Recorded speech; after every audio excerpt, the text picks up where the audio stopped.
Bayern Munich, Germany's most popular and most well-known soccer team, is taking part in this year's European Champions League. Bayern Munich is a soccer team that was founded in February 27th, 1900. This soccer team is led by the coach named Franz John. With the formation of the European Football Association, this has led to this soccer team to be ranked second in this year's Champions League. Some fun facts about this club in particular are that Bayern Munich is ranked third on the all-time club world rankings in Europe.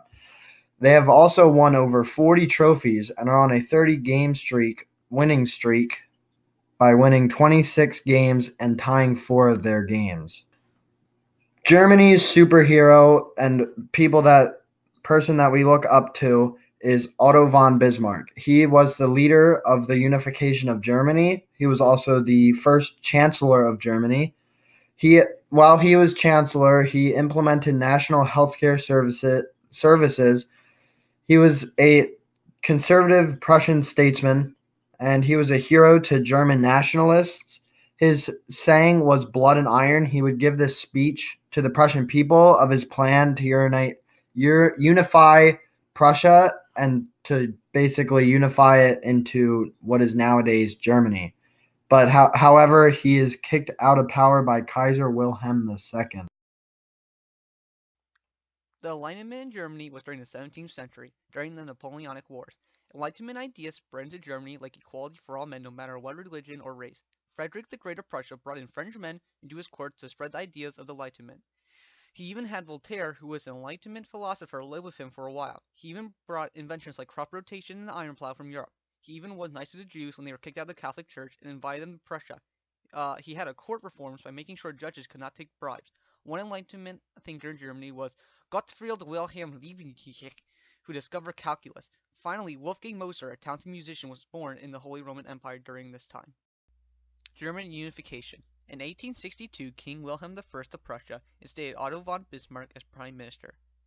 4 years later, Bismarck had pushed Austria to the point of declaring war on Prussia.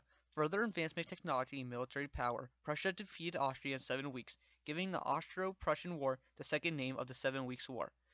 Germany was united as a new confederation with a constitution as well as a parliament. However, in order to further unite this newly officialized country, Bismarck went to war with France, easily defeating them, bringing together the people of Germany. Now united, Germany was declared an empire under the rule of Prussian King Wilhelm I.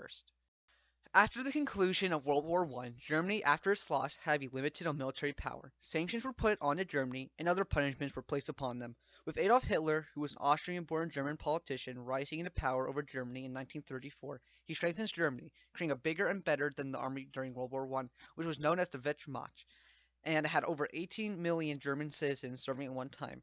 Hitler was able to gain this large amount of power over Germany through speeches and fascism. Fascism, I can't say the word.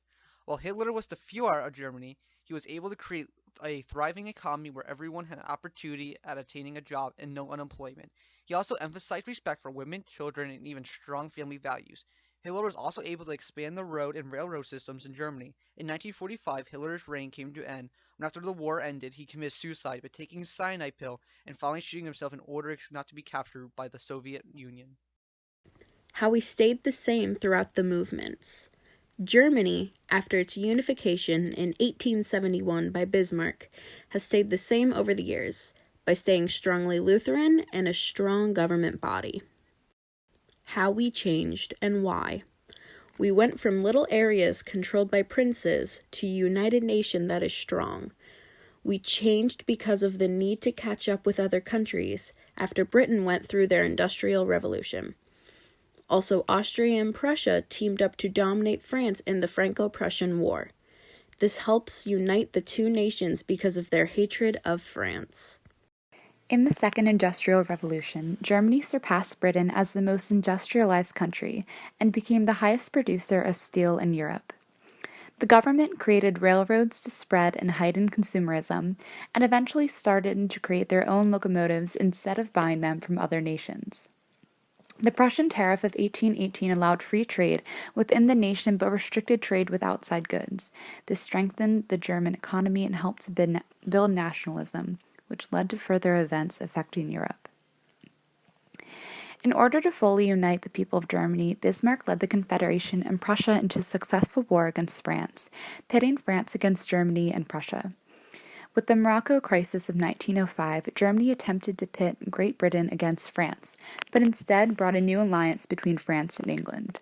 When the threat of Russia taking over the Balkans arose, Wilhelm II allied with Austria in hope that Germany's support would enable Austria to hold power over the Balkans, rather than Russia. With Germany's growing power in military technology and nationalistic strength, European countries began to form alliances with each other out of fear of Germany. World War I goes from an ordinary war to one of all nations because of the alliances formed under Germany's provocation. Germany would follow its ally Austria into war against Russia and Serbia after the assassination of Archduke Ferdinand. Germany saw frequent successes against Russia in the beginnings of the war, including the First Battle of Tannenberg and against France in the Battle of Frontiers. Germany's strong military and strategic tactics brought Turkey to join the Central Powers rather than the Allies. Throughout the First World War, Germany moved the Central Powers along. Without Germany, the Central Powers would have saw defeat much sooner than they had. Munich, Munich. The Germans will rule. Hey, hey, hey. Munich, Munich. Of red and blue. We have 2 cups, while the Turkish have none. Those Besiktas have never ever won. Munich, Munich. The Germans we rule. Hey, hey, hey. Munich, Munich. Of red and blue. So, Turkey, you think you're better than Germany? Well, on our side, we have 2 FIFA World Cup trophies, and how many do you have? Alright, none. And during World War II, it seems to me that you didn't join the Allies till the last 7 months, and your troops didn't even see battle. Sounds like someone's a little bit afraid to mess with strong Germany. Oh, and what's this? In World War I, you did join us. Is that because you saw our strong military body? I will give you this, though. Our clubs were founded around the same time in the early 1900s. But come on, turkey, like the poultry. Even Benjamin Franklin wasn't allowed to name America after the turkey, well, from national animal. Instead, they picked a strong, mighty eagle, like Germany. Our player connection to European history is Franz Atten Beckenhuber, who's named after the famous leaders of Austria. They used to call him the Emperor because, and this is quoted, his majestic playing style. He was in 3 World Cups, 2 as a player and 1 as a manager, and he has won one. And in America, he was put into the Soccer Hall of Fame.